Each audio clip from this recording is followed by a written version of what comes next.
Hey folks, Tom Norfleet with www.citizenshipquickly.com.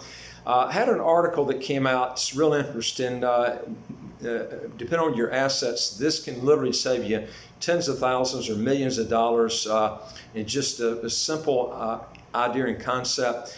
Some people have heard this before, but it really doesn't get in their head. If you take the best investor that ever lived, it's Warren Buffett. If you go back 50, 55 years, he's got the longest track record of anybody that's out there today. And that's why he's actually the wealthiest. If you take all the money he's given away and if it came back to him, he would be worth more than Jeff Bezos. He'd be the number one wealthiest guy in the world today. But he's given a lot of it away, so it doesn't show up under his net worth right now. But this article came out. I just want to read this out to you real quick. This can really help you a lot if you internalize this. It stated that Warren Buffett wants 90% of his wealth to go to this one investment after he's gone.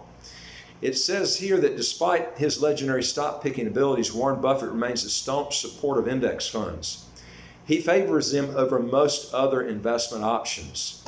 And it says that the Oracle of Omaha even said he's instructed the trustee in charge of his estate to invest 90% of his money into the S&P 500 for his wife after he dies.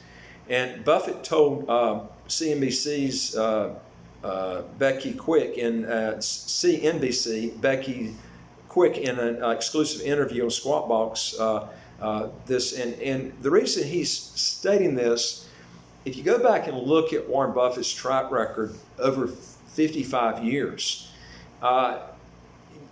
there are years that he could not outperform the S&P 500 index. He realizes how difficult it is to beat the S&P 500 index.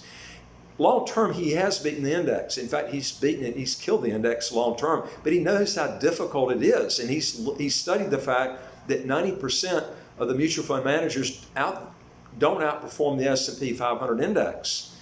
So he knows that by leaving his assets to a fund manager, when you got odds like 90% don't outperform the S&P 500 index, he's looked at the odds. He knows the odds are if he tries to pick a fund manager, even that's outperformed the S&P 500, let's say over the last 10 years, more than likely over the next 10 years, this guy either won't be around or he won't outperform the index. And, he could be switching to some other company and then somebody takes his place, or,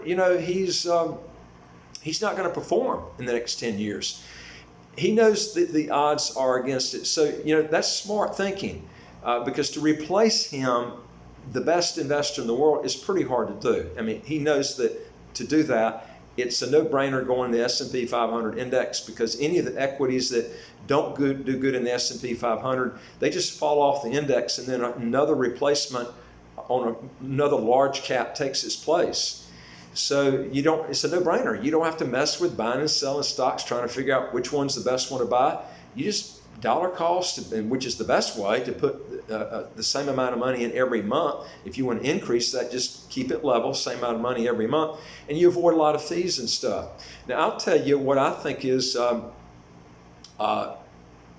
short-term and possibly long-term would be better is the Hang Seng Index. Why? Well, if you go back for the last 50 years, since 1969, you don't take it from me. It was a recent article just on Bloomberg, and I got a separate tape on that. You can pull that tape up, where the Hang Seng has outperformed the S&P 500 over the last 50 years. And plus the S&P 500, the price-earnings ratio is a lot lower now than the S&P 500 is. This is right now of December 2019.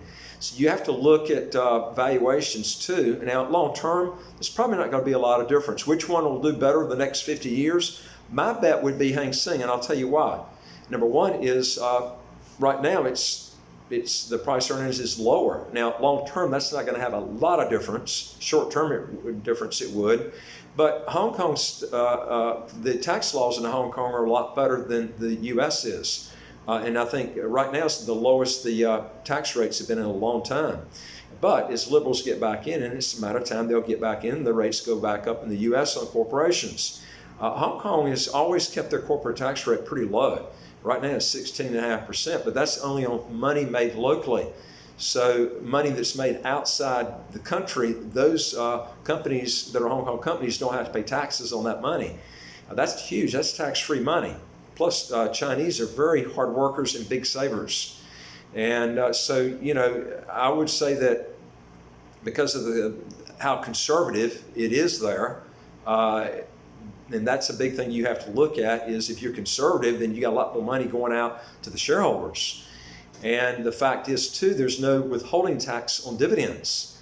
You do have withholding tax on dividends on S&P 500 stocks. Now, if you're a U.S. person, as I mentioned on another tape, unless you relinquish your U.S. citizenship, you're still subject to those taxes. If you're from Germany or UK, until you become a non-resident tax-wise, you're still responsible for worldwide income on those dividends. But if you get out of your U.S. citizenship, or if you're from Germany or one of these other countries and you get out of being a tax resident in that country, that high tax country, then you can get those dividends totally tax-free.